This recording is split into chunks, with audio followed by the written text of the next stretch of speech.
Hey, where are you going? Are you kidding me? You're not wearing that. What kind of message do you think you're sending out to the world wearing that? You always do this. You never let me wear what I want. If you leave here wearing that, I am never going to forgive you!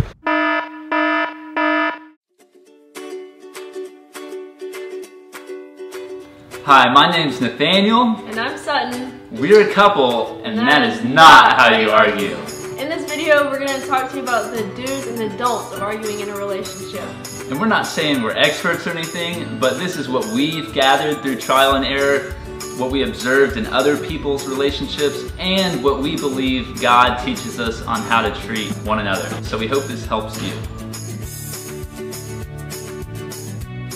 Don't do the Fliparoo.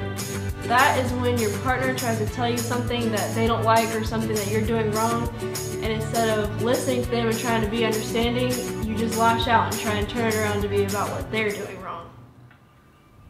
You know, your stubbornness is really getting on my nerves. Every time I tell you you're doing something wrong, you don't want to apologize because you're so prideful. Well, I always tell you to put the toilet seat up, but you don't see me getting my panties in a wad.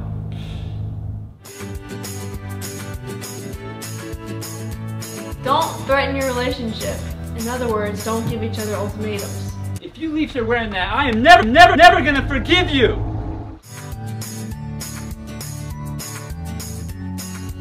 Don't assume the worst or start accusing your partner before you know the full story. He should be home by now. He knows we had dinner plans. This has been the plan for weeks. I'm sure he's just hanging out with the guys before leaving work. Don't use the words always or never. You always do this. You never let me wear what I want. If you don't go to bed angry. What's wrong? You just acted like a real brat today. Yeah, that's always my fault.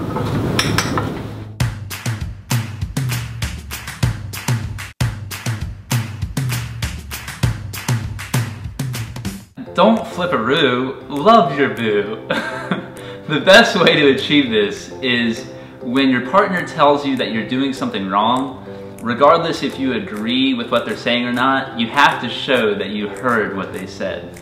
Don't respond impulsively or defensively just yet, but let them know that you know that they are upset. Man, it's so pretty out here. Yeah. Oh my gosh, a storm's coming in. Really? You know, I really don't like it when you're on your phone and I'm trying to talk to you. Oh man, I'm sorry. I didn't know you felt that way. Yeah, I could definitely see that. I wouldn't want you doing that either, so I'll try to do better about that.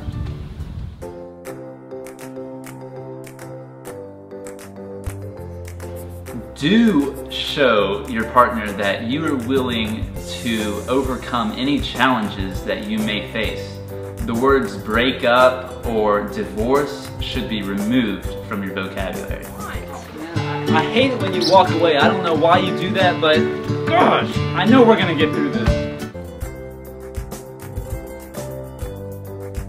Do hope for the best and ask questions before your imagination gets out of hand. Gosh, he still hasn't answered me. Well, I guess he had a meeting at work that maybe ran late or something.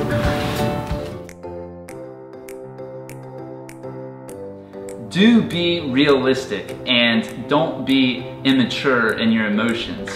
The words always and never are rarely appropriate and is usually just fuel for the fire.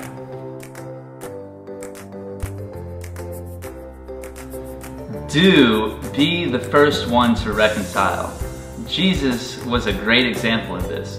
He was always in the right, yet he was the one to reach out and try to make things better.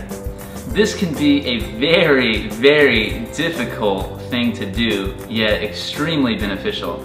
Also, another helpful tip is pray with each other before going to sleep.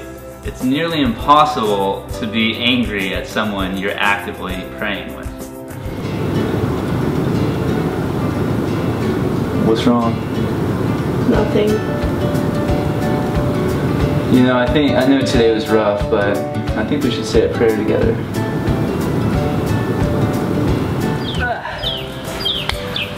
Alright guys, thanks for watching. I know that was kind of a silly / corny video, but those have actually been some really helpful tips for our relationship, and I hope you find them helpful too. Why'd you wait so long? I thought you were gonna kiss me on the lips. Come on, you got it.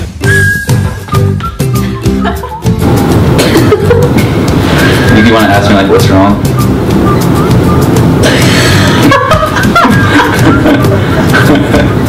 So I hope this was helpful to you, and so I hope this was helpful to you.